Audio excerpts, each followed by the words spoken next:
I got a package in today, and we're going to open it.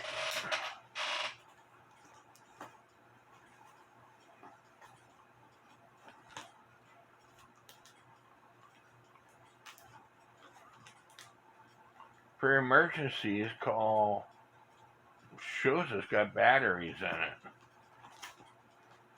Show's fragile. Came from Knoxville, Tennessee.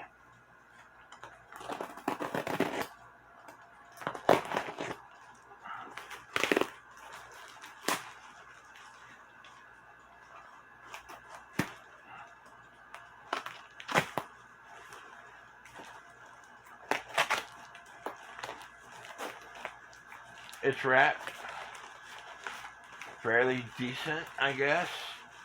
Newspaper around it.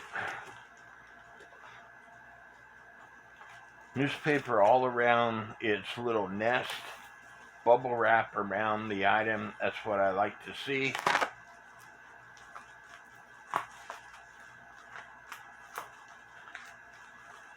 What I don't like is the tape is the same color as the bubble wrap, so you don't know where to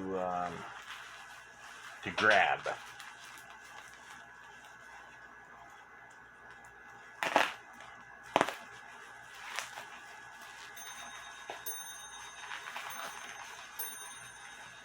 Are you getting excited? I am.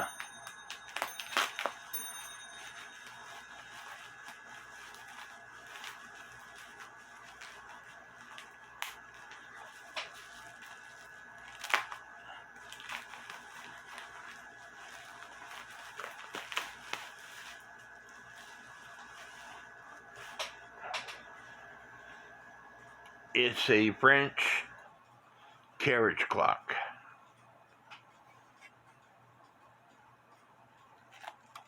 Bubble wrap inside. Comes with a key.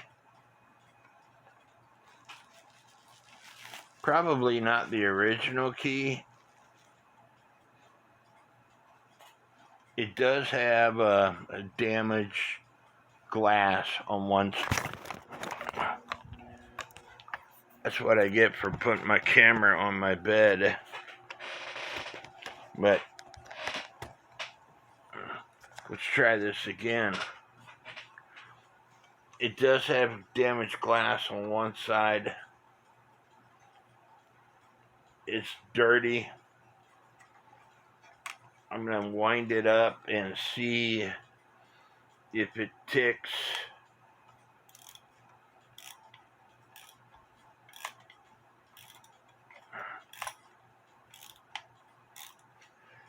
Pretty good wind, and give it a little shake.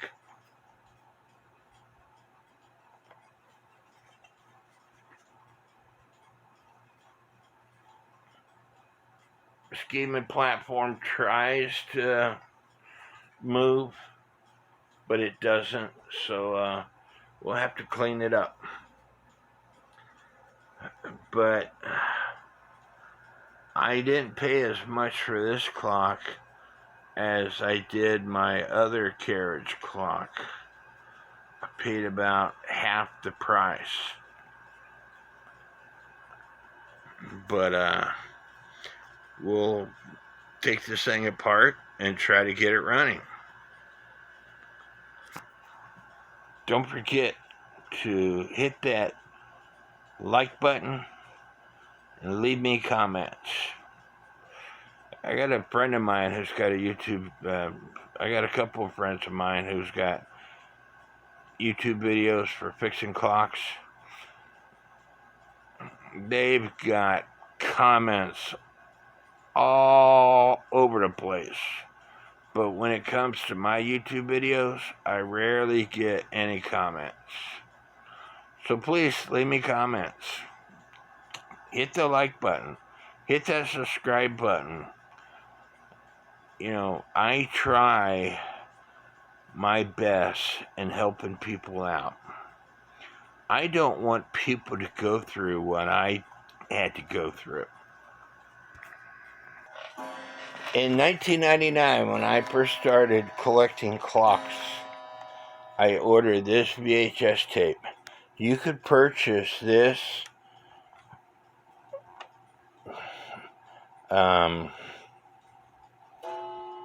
video on DVD now, off of eBay for like $49 or something like that. It's Bruce Rasmussen. Very, very good instructor. It doesn't say anything about cuckoo clocks in here, but general clock repair. He gives you a cleaning solution. He shows you how to make a homemade letdown key. Shows you how to do a lot of things the cheaper way. I try to show you those same procedures. You know, I made a lot of mistakes while repairing my clocks. I don't want you to make those same mistakes. That is why I take the time and provide these videos. It's not for the money, I guarantee you that. If I was in this for the money,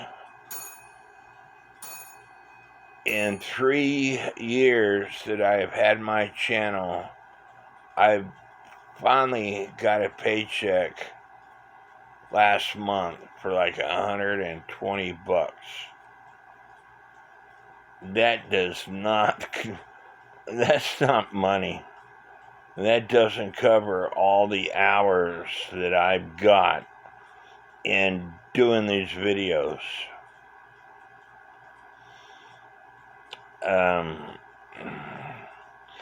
Anyway, I'm here to help you out. And I had a guy last night, a lady last night, I found out, a lady from Australia, who asked me a question on putting a French clock in beat, said that she couldn't see the insides of the movement. So I made another video last night specifically to answer this question. And she left me comments. She subscribed to my channel. She thanked me. That's what I do. I will help you out when I can, as often as I can, but you have to understand I have a lot of health issues. So if I don't feel like doing a video, it's not going to happen.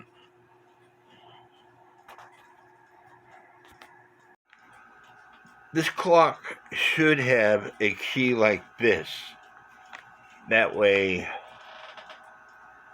you can set the hands.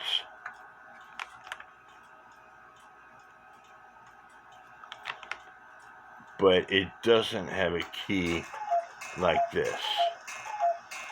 I thought that this was an alarm clock also, but I'm wrong. It's just a basic time clock.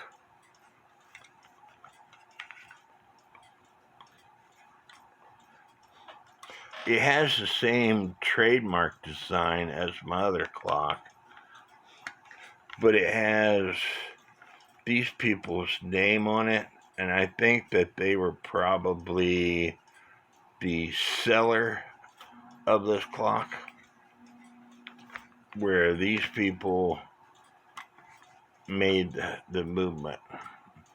That Courier, or I can't remember exactly the name, but it's a pinned movement.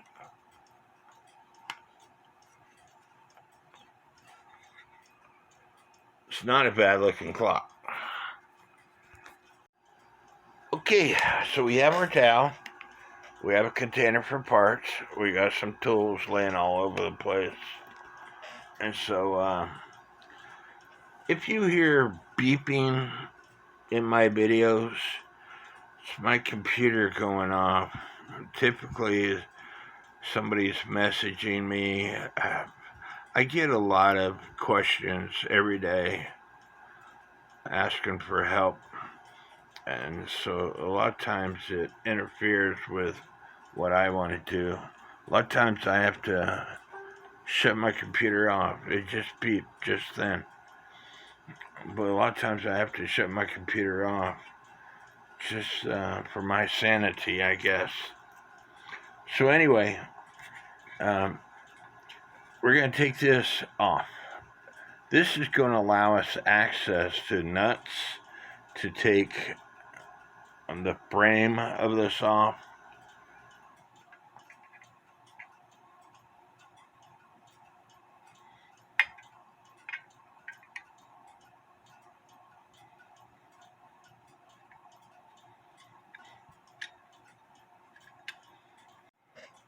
You do have to take the platform escapement assembly off in order to take the movement out, because as you can see, it sits right there in order to take the movement apart.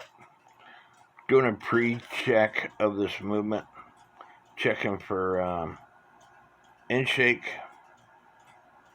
All the gears seem to have end shake except for the fourth wheel, the one next to the escapement wheel. There's a slight movement in it, but it doesn't seem like there's a lot of movement in it. Look at the pinion gear right here on the escapement wheel compared to the fourth wheel itself, and watch how much it moves.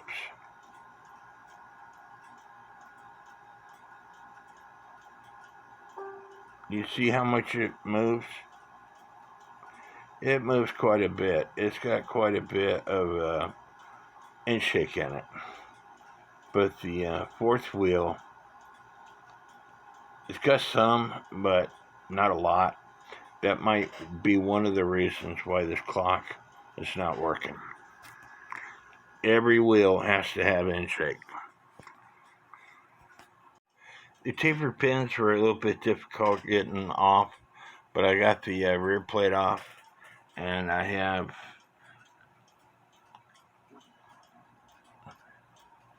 that to work with.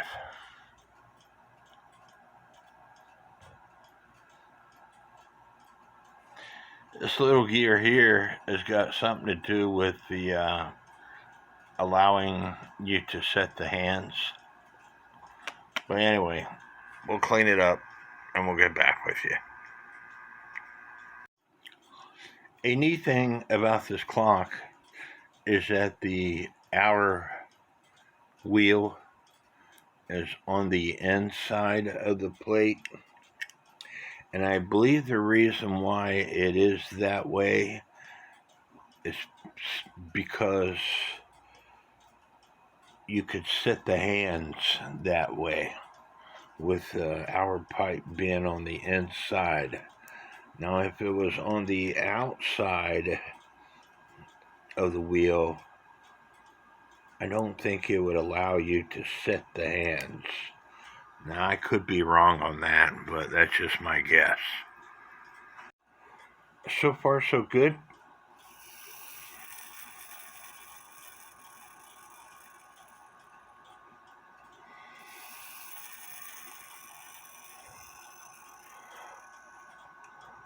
We have end shake on all the gears, but I still have to put the platform escapement on, and that is the part that I am concerned about. I shined it up as good as I can. I think it's had some kind of coating, or it looks good on this side, but this side, that's what it's going to be. And I'm too blind to take these pallet jewels out to service this thing properly. and my magnifying glass doesn't magnify enough, so hopefully it'll work.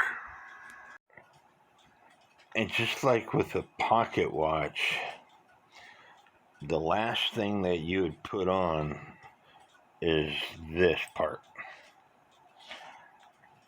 You mount this on, give it a couple of, put the rest of the parts on, of course. Give the spring a couple of winds, mount this on, and when you got this in the right position, because you got power on it, it's going to start ticking away.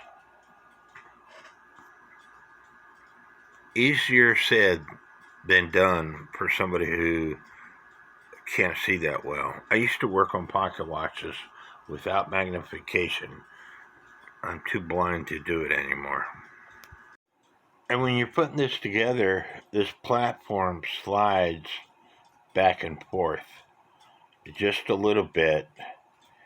So you have to remember that, because if it's too far away, it's not going to catch the center gear. Or if it's too far away, it might catch it and slip. So make sure that you got it positioned just right so it catches the this wheel right here that has all the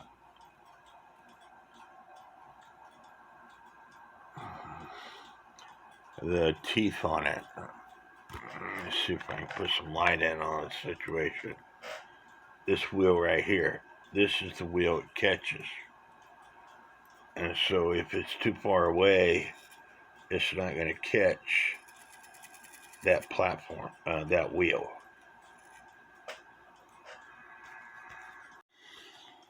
And this is why I don't consider myself an expert.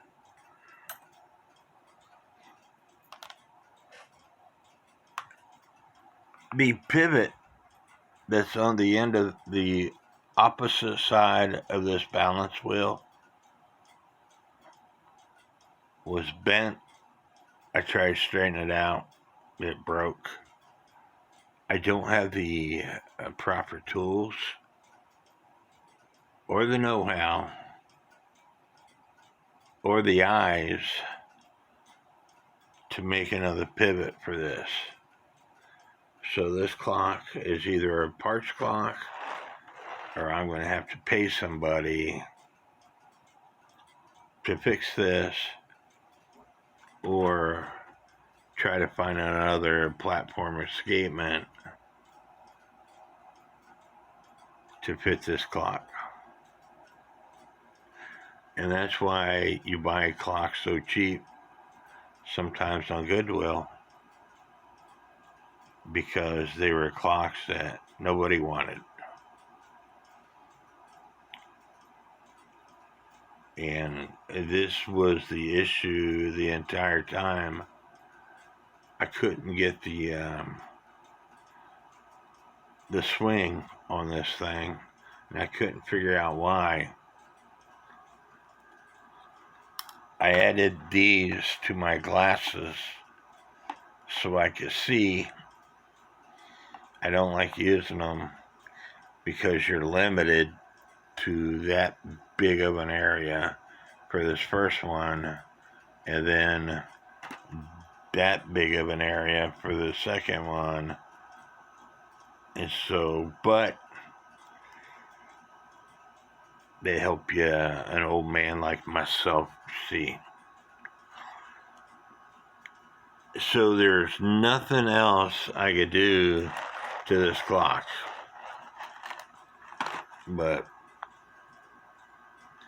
put it to the side and figure out what I want to do with it.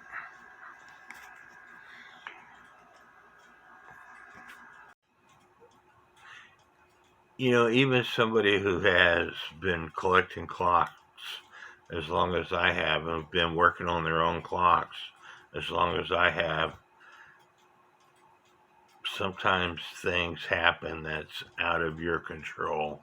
You have nothing that you can do to to prevent it. You know, the pivot on that balance staff was bent in the first place. That's why the clock wouldn't run, I believe. And so it wasn't really a waste of money, but it was. I'm glad I didn't spend a lot of money on it. I might be able to find more parts for it. The maker has got that arrow trademark. It's said in the history of the last clock I worked on, said at the top of their production, they were making 4,000 clocks a year, if I read that right, maybe a month. But anyway, they made a lot of clocks. And so I'm sure there's parts out there, whether I want to spend more money to try to fix this clock, or whether I want to sell it for parts or give it away. I haven't quite decided yet. You know, I've got plenty of clocks that I could be working on. I just like these carriage clocks. My first one, I paid a little bit extra for it, but it was in running condition. This one was at Goodwill. You know, when you buy things from Goodwill, you're flipping a coin. And so maybe I should stick to what I can see, what I know, which is cuckoo clocks. You know, I know other clocks, but, you know, the French clocks, they use extremely small pivots. You know, even on the black slate French clock that I worked on recently, the pivots were really small and such a big movement. And so maybe the lesson here is stick to what you know, stick to what you can see. And anyway, I hope y'all like this video. Don't forget to hit the subscribe button, leave me comments, and may God bless each and every one of you.